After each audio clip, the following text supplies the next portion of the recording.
Good morning दोस्तों, welcome to my channel. सबसे पहले तो अगर आप मेरे चैनल पर नए हैं तो फटाफट मेरे चैनल को लाइक और सब्सक्राइब करें एंड बेल आइकन को भी प्रेस करें ताकि हमारी नई नई वीडियो की नोटिफिकेशन आप तक सबसे पहले मिले। तो दोस्तों, आज का जो हमारा टॉपिक है मैदानों को आज हम पढ़ेंगे दोस्तों, जिसमें हम पूर्वी घाट के मैदान का अध्ययन करेंगे, पश्चिमी घाट के मैदान का, उत्तर भारत के मैदान का अध्ययन करेंगे दोस्तों, जिसमें उत्तर भारत के मैदान के अंतर्गत जो है तो चार प्रकार के जो है तो भागों को पढ़ेंगे, जिसमें भावर प्रदेश, तराई प्रदेश, बांगर प्रदेश और खादर प्रदेश को देखेंगे दोस्तों। और नेक्स्ट जो हमारा इसी में टॉपिक रहेगा दोस्तों, वो है भारत की प्रमुख दलहन फसलें और तिलहन फसलें एवं भारत की प्रमुख सड़कों के बारे में हम देखेंगे दोस्तों। तो दोस्तों चलिए बिना किसी देरी के वीडियो स्टार्ट करते हैं दोस्तों। तो यहाँ पे हम देख पा रहे हैं दोस्तों स्क्रीन पे कि भारत के जो है तो जो मैदान है दोस्तों, भारत के मैदान को जो है तो 3 भागों में बांटा गया है, जिसमें पहला है दोस्तों पूर्वी घाट के मैदान, दूसरा है पश्चिमी घाट के मैदान, तीसरा है उत्तर भारत का मैदान। तो पूर्वी घाट के मैदान को देखते हैं दोस्तों। का मैदान है ना दोस्तों, यह जो पूर्वी घाट का मैदान है यह है आकार में उत्तर भारत के मैदान से छोटा है और पश्चिमी घाट के मैदान से बड़ा है दोस्तों। जो चौड़ाई है दोस्तों वो अधिक होती है। पूर्वी घाट के मैदान की जो चौड़ाई है दोस्तों वह गोदावरी, कृष्णा और कावेरी की नदियों के पास अधिक होता है। पूर्वी घाट की जो चौड़ाई है दोस्तों वह है 100 किलोमीटर से 130 किलोमीटर के बीच है। जो पूर्वी घाट है दोस्तों, यह जो पूर्वी घाट है दोस्तों, तो यह पूर्वी घाट भारत का जो पूर्वी घाट है, पूर्वी घाट का जो मैदान है दोस्तों वह उत्तर से आंध्र प्रदेश की तरफ का मैदान उत्कल कहलाता है। उड़ीसा से आंध्र प्रदेश की तरफ का जो मैदान है ना पूर्वी घाट का मैदान, वह उत्कल तट कहलाता है। नेक्स्ट देख लेते हैं दोस्तों कि आंध्र प्रदेश का तट कलिंग तट कहलाता है। जो आंध्र प्रदेश का तट है दोस्तों वह कलिंग तट कहलाता है। आंध्र प्रदेश का तट जो है वह कलिंग तट कहलाता है। तट को उत्तरी सरकार तट के नाम से भी जाना जाता है दोस्तों। किस नाम से जाना जाता है? उत्तरी सरकार के तट के नाम से भी जाना जाता है। नेक्स्ट देखते हैं हम कि आंध्र प्रदेश से लेकर तमिलनाडु तक के मैदान को कोरोमंडल तट कहा जाता है दोस्तों। क्या कहा जाता है? कोरोमंडल तट कहा जाता है। आंध्र प्रदेश से लेकर तमिलनाडु तक का जो मैदान है, जो यह पूर्वी घाट का मैदान है दोस्तों, वह आंध्र प्रदेश से लेकर तमिलनाडु तक के जो मैदान है पूर्वी घाट के मैदान को, उसे हम कोरोमंडल तट कहते हैं दोस्तों। नेक्स्ट है कि भारत की जो है तो प्रमुख नदियों के डेल्टा जो है वह सब जो है तो पूर्वी घाट के मैदान में ही बनते हैं। इन नदियों में मुख्य नदियां हैं महानदी, गोदावरी, कृष्णा और भी जो है तो नदियां हैं दोस्तों कावेरी नदी। कौन सी नदी? कावेरी नदी है। जो पश्चिमी घाट का मैदान है दोस्तों वह जो है तो दमन से लेकर जो है तो कन्याकुमारी तक फैला हुआ है दोस्तों। कहाँ तक फैला हुआ है? दमन से लेकर कन्याकुमारी तक जो है तो फैला हुआ है। आकार में पूर्वी तथा उत्तर के मैदानों से भी छोटा है। जो पूर्वी घाट है और जो उत्तर का मैदान है ना दोस्तों, तो पूर्वी घाट का मैदान और उत्तर भारत का मैदान उनसे भी छोटा है दोस्तों ये, ठीक है। जो ये पश्चिमी घाट का मैदान है दोस्तों, यह उससे भी छोटा है।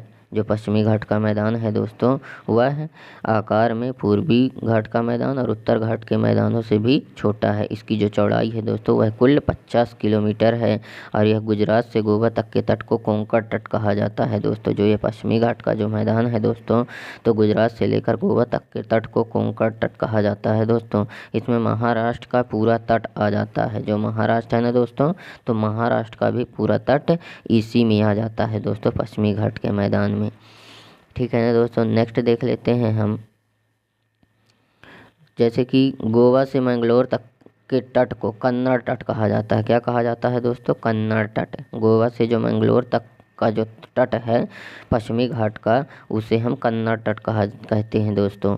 और कर्नाटक से केरल तक के तट को मालाबार तट कहा जाता है। यह भी पश्चिमी घाट का ही तट है दोस्तों, जो कि कर्नाटक से केरल तट के बीच के तट को मालाबार तट कहा जाता है दोस्तों। पश्चिमी घाट का मैदान है, इसकी जो चौड़ाई है वह चौड़ाई कम होने के कारण यहाँ पर ढाल अधिक है, ठीक है ना दोस्तों। उसकी जो चौड़ाई है वह कम है, इसीलिए ढाल अधिक है, जिस कारण यहाँ पर नदियों में तीव्र चाल, यहाँ नदियों की जो रफ्तार होती है वह बढ़ जाती है और झरने बनाती हैं दोस्तों। नेक्स्ट है नदियों में गति अधिक होने के कारण नदियाँ डेल्टा नहीं बना पाती हैं, क्योंकि क्या होता है कि डेल्टा तभी बनता है जब नदियों का जो गति है वह कम हो दोस्तों। और जब नदियों की गति अधिक रहेगी तो वहाँ पे डेल्टा बनाने में दिक्कत होती है दोस्तों, नहीं बना पाते। जो उत्तर भारत का जो मैदान है दोस्तों, उसकी जो चौड़ाई है, उत्तर भारत के विशाल मैदान की जो चौड़ाई है दोस्तों, वो 240 किलोमीटर से 320 किलोमीटर तक है, जो कि सभी मैदानों में, भारत के जितने भी मैदाने हैं उन सभी मैदानों से जो है तो सबसे ज़्यादा है। ठीक है ना दोस्तों। नेक्स्ट देखते हैं इस मैदान की जो समुद्र तल से ऊंचाई कम होने के कारण यहाँ पर नदियों की गति काफ़ी धीमी हो जाती है दोस्तों। क्या हो जाती है? इस मैदान की जो ऊंचाई है वह समुद्र तल से, क्योंकि ऊंचाई हमेशा समुद्र तल से ही नापी जाती है, तो मैदान की जो ऊंचाई है वह समुद्र तल से कम ऊंचा है, जिसके कारण जो है तो नदियों की गति धीमी हो जाती है। अगर ऊंचा होता तो नदियों की गति स्पीड होती, पहले वहां तक जाती फिर वहां से जो है तो गिरती दोस्तों, तो स्पीड हो जाती उनकी गति।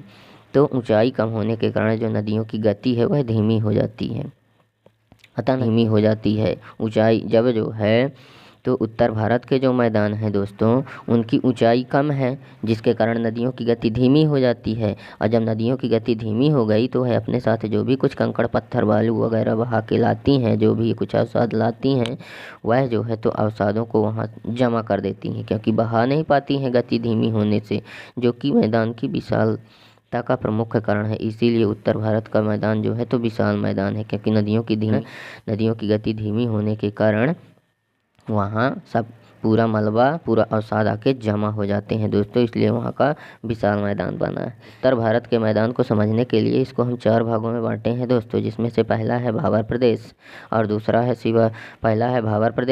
दूसरा है तराई प्रदेश, तीसरा है बांगर प्रदेश और चौथा है खादर प्रदेश दोस्तों। जिसमें हम पहले जो है तो भाबर प्रदेश को देखते हैं दोस्तों। तो शिवालिक के हिमालय से 12 किलोमीटर तक के क्षेत्र जिसमें कंकड़ पत्थर अधिक होते हैं दोस्तों, जिसमें कंकड़ पत्थर अधिक होते हैं उसे हम भाबर प्रदेश कहते हैं दोस्तों। और भाबर प्रदेश कहते हैं। और शिवालिक हिमालय के बाद नदियों की गति कम हो जाती है, इसलिए अपने साथ लाए अवसाद को यहाँ जमा कर देती हैं दोस्तों। यहाँ आकार नदियाँ विलुप्त हो जाती हैं, मतलब गुम हो जाती हैं, इसलिए क्योंकि उनकी गति नहीं होती है, इसलिए वह विलुप्त हो जाती हैं। ये नदियाँ फिर आगे जाकर वापस धरती पर प्रकट हो जाती हैं दोस्तों। यही नदियाँ जो है तो आगे जाकर फिर से जो है तो धरती में प्रकट हो जाती हैं दोस्तों। नेक्स्ट हम देख लेते हैं दोस्तों कि उत्तर भारत के मैदान के अंतर्गत, जिसको हम समझने के लिए 4 भागों में बांटे हैं। तो अब हम देखते हैं दोस्तों, दूसरा है तराई प्रदेश। हमने जो है तो भाबर प्रदेश पढ़ लिया दोस्तों, अब हम तराई प्रदेश पढ़ते हैं। भाबर प्रदेश के नीचे वाले दलदली क्षेत्र को तराई प्रदेश कहा जाता है, तराई क्षेत्र कहा जाता है दोस्तों। जो दलदल होता है, जैसे कंकड़ पत्थर पहले ही जो है तो इकट्ठा हो गए तो वहाँ पे भाबर प्रदेश हुआ, और वहाँ से जब जो है तो कुछ बालू और मिट्टी कंकड़ पत्थर से निकल कर आगे जाकर जो जमा होती है, जिसे हम दलदल क्षेत्र या तराई क्षेत्र कहते हैं दोस्तों। यहाँ पर जो है तो दोस्तों जंगल में अजगर, मगरमच्छ के साथ साथ अन्य जीव भी पाए जाते हैं। ठीक है, कहाँ पे? तराई प्रदेश में दोस्तों, जहाँ पे कोई जनजाति नहीं रहती है। वर्तमान में तराई की अधिकांश भूमि को कृषि योग्य बना लिया गया है दोस्तों। ठीक है, मतलब यहाँ पे जो है तराई प्रदेश में विभिन्न प्रकार के जीव जंतु और वन्य जीव रहते हैं। यहाँ पे कोई भी जनजाति नहीं रहती है दोस्तों, तथा वर्तमान में तराई प्रदेश की जो है तो भूमि को कृषि योग्य बना लिया गया है दोस्तों। जो तराई प्रदेश था उसकी भूमि को कृषि योग्य बना लिया गया है दोस्तों। नेक्स्ट हम देख लेते हैं दोस्तों बांगर प्रदेश। नदी के दूर वाला क्षेत्र जो कि नदी द्वारा लाई गई मिट्टी से पाटा गया है दोस्तों। ठीक है, नदी के दूर वाला क्षेत्र जो कि नदी के द्वारा लाई गई मिट्टी से पाटा गया है, उसे ही हम जो है बांगर प्रदेश कहते हैं दोस्तों। क्या कहते हैं? बांगर प्रदेश कहते हैं। यह प्रदेश मैदान के ऊंचाई वाले क्षेत्र होते हैं। ठीक है, जो बांगर प्रदेश है यह ऊंचाई वाला क्षेत्र होता है। बांगर प्रदेश में बाढ़ नहीं आती है, जिस कारण यहाँ मिट्टी का नवीकरण नहीं हो पाता है। जो बांगर प्रदेश होता है दोस्तों, वहाँ पे जो है तो बाढ़ नहीं आती है, जिसके कारण वहाँ पे मिट्टियों की परत नहीं जम पाती है, इसलिए वहाँ पे नई मिट्टी नहीं बन पाती है। तथा जबकि जो है तो खाड़ा प्रदेश में बारिश होने से नदियों के द्वारा बहाकर लाई गई मिट्टी उड़ा दी जाती है, जिससे वहाँ की जो मिट्टी है उपजाऊ बन जाती है, जबकि बांगर प्रदेश की नहीं बन पाती है दोस्तों, क्योंकि उसका नवीकरण नहीं हो पाता है। प्रदेश में पुरानी जलोढ़ मिट्टी पाई जाती है दोस्तों। जो हमारा बांगर प्रदेश है तो इस प्रदेश में जलोढ़ मिट्टी पाई जाती है दोस्तों। कौन सी मिट्टी पाई जाती है? जलोढ़ मिट्टी पाई जाती है दोस्तों। नेक्स्ट हम देख लेते हैं दोस्तों खादर प्रदेश। खादर प्रदेश क्या है दोस्तों? खादर प्रदेश देख लेते हैं। देश नदी के पास वाला क्षेत्र, ठीक है, जो एकदम नदी के पास है। बाढ़ आती रहती है नदी के पास वाले क्षेत्र में, हमेशा बाढ़ आती है, क्योंकि अगर पानी एक्स्ट्रा हुआ तो नदी के अगल बगल ही उतरेगा दोस्तों। उसे हम खादर प्रदेश कहते हैं। लगभग हर वर्ष बाढ़ आने के कारण यहाँ की मृदा का नवीकरण हो जाता है दोस्तों, ठीक है, क्योंकि नदियों के आसपास वाले क्षेत्रों में हमेशा ही तो बाढ़ आ जाती है दोस्तों, इसलिए जो है तो नवीकरण होता रहता है दोस्तों। इसी कारण यह प्रदेश की जो मिट्टी है वह उपजाऊ बनी रहती है दोस्तों। जो ये खादर प्रदेश है तो इसकी जो ऊंचाई है दोस्तों बांगर प्रदेश से कम होती है। बांगर प्रदेश और अधिक ऊंचा होता है, जहाँ पे बंजर होती है एकदम ज़मीन, क्योंकि वह ऊंचा होता है। नदियों का जल वहाँ पे कभी पहुँच नहीं पाता, कभी कभी पहुँच पाता है, या कि जो है तो हर वर्ष नहीं पहुँच पाता है दोस्तों। जबकि जो खादर प्रदेश है वहाँ तो हर वर्ष पहुँच आता है, इसलिए वहाँ की मिट्टी उपजाऊ है दोस्तों।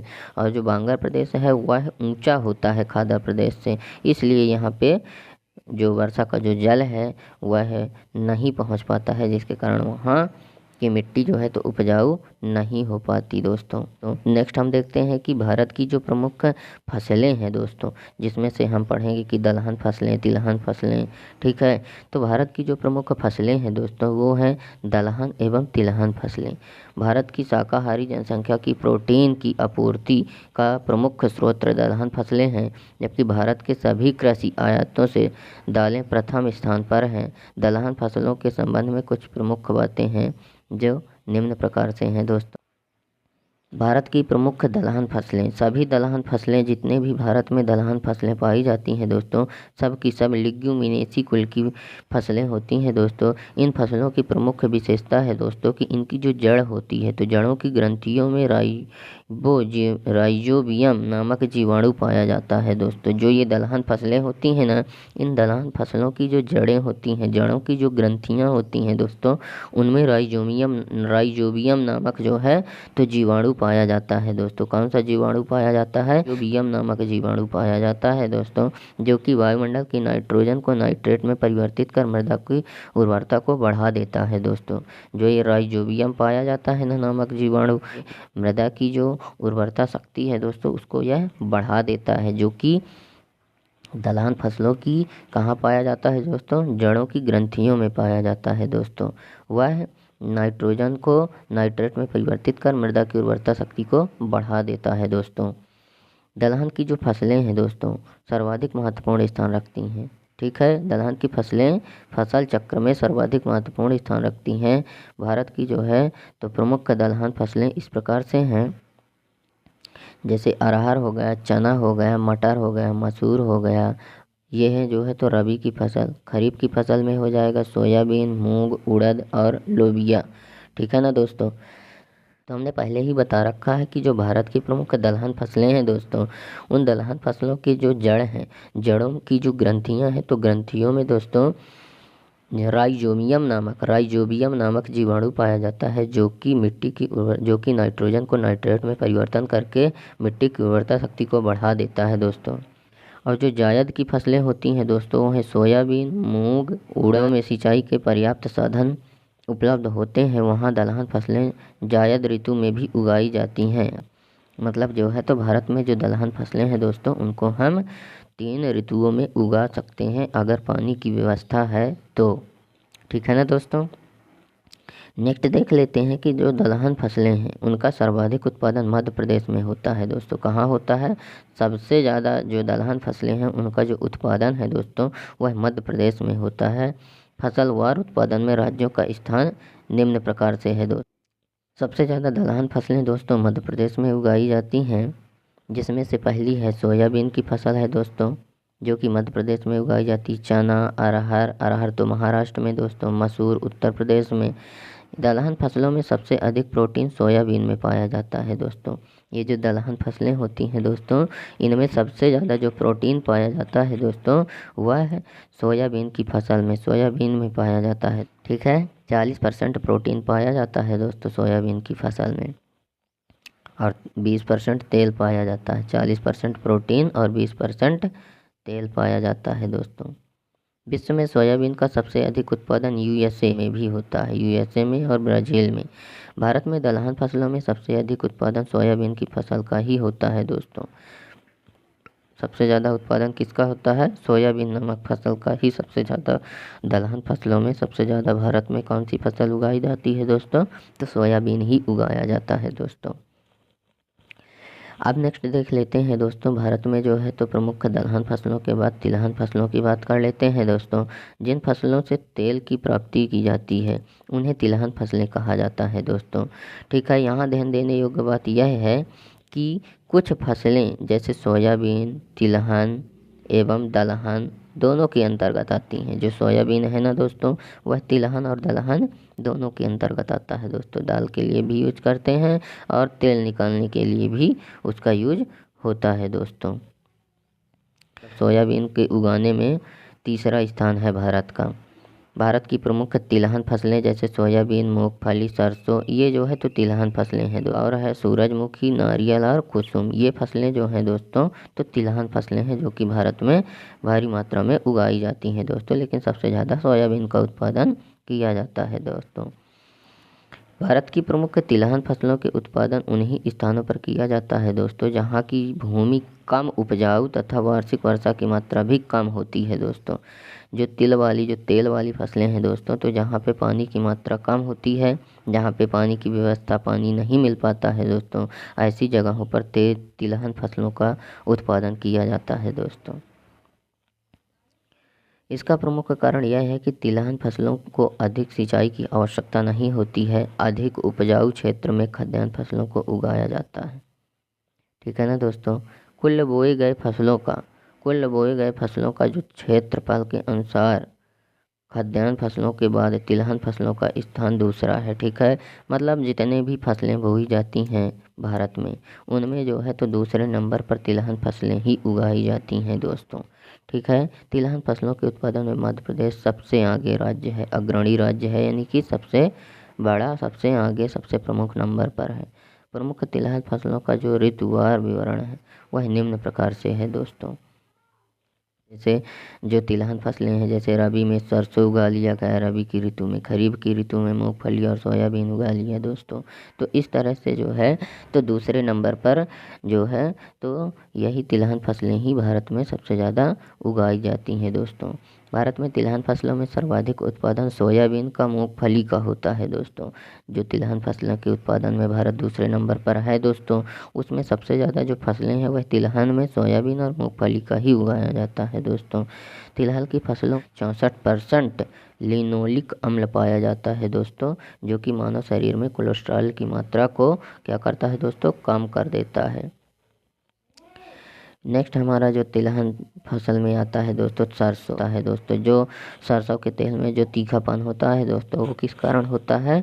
आइसोथियोसाइनेट के कारण होता है।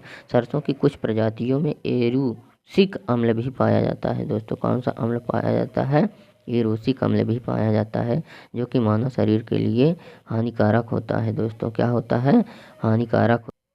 भारत में तिलहन फसलों के उत्पादन में अग्रणी राज्य इस प्रकार से हैं। पहला है सोयाबीन, जो कि मध्य प्रदेश में उगाया जाता है सबसे ज़्यादा। दूसरी है मूंगफली फसल, जो कि गुजरात में। तीसरा है सरसों, जो कि राजस्थान में। चौथा है सूरजमुखी, जो कि कर्नाटक में। पांचवा है नारियल, जो कि तमिलनाडु में। और नेक्स्ट है कुसुम, जो कि महाराष्ट्र में ये फसलों का उत्पादन किया जाता है।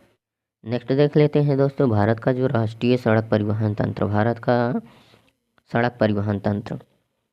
यह हमारा लास्ट टॉपिक है दोस्तों आज की क्लास का, राष्ट्रीय सड़क परिवहन तंत्र। इसको देखते हैं दोस्तों कि भारत का जो राष्ट्रीय सड़क परिवहन तंत्र विश्व का दूसरे नंबर का सबसे बड़ा परिवहन तंत्र है दोस्तों। क्या है? सबसे बड़ा परिवहन तंत्र है। सड़क परिवहन किसी भी देश के आर्थिक विकास के लिए महत्वपूर्ण बुनियादी ढांचा होता है। 4% है। भारत में सड़क यातायात देश की कुल यातायात का 87.4% है, जिसमें भारत में कुल 66 लाख किलोमीटर का सड़क नेटवर्क है।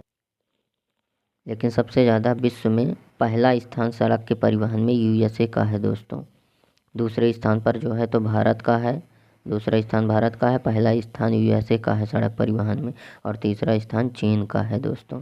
चीन में सड़क परिवहन कम है दोस्तों, तीसरे नंबर पर है, जबकि अपना भारत दूसरे नंबर पर है और जो यूएसए है वह पहले नंबर पर है दोस्तों। भारत में प्रमुख रूप से निम्न प्रकार की सड़कें पाई जाती हैं, जिसमें से है राष्ट्रीय राजमार्ग, राज्य राजमार्ग, सीमांत सड़कें, जिला सड़कें और ग्रामीण सड़कें दोस्तों। इस प्रकार से भारत का जो औसत सड़क घनत्व है दोस्तों वह 142.6 किलोमीटर पर 100 वर्ग किलोमीटर है दोस्तों। भारत का अधिकतम सड़क घनत्व वाला राज्य केरल है, जहाँ पे सड़क का घनत्व जो दोस्तों 517 किलोमीटर पर 100 वर्ग किलोमीटर है दोस्तों। तो इस प्रकार से दोस्तों आज का हमारा ये टॉपिक यहीं पे समाप्त होता है। दोस्तों आप लोग को हमारी वीडियो कैसी लगी, लाइक और कमेंट करें और बेल आइकन भी प्रेस करें, और हमारे चैनल को अगर अभी तक आप लोगों ने सब्सक्राइब नहीं किया है तो फटाफट सब्सक्राइब कर दें एंड बेल आइकन को भी प्रेस कर दें, ताकि हमारी नई नई वीडियो की नोटिफिकेशन आप तक सबसे पहले मिले।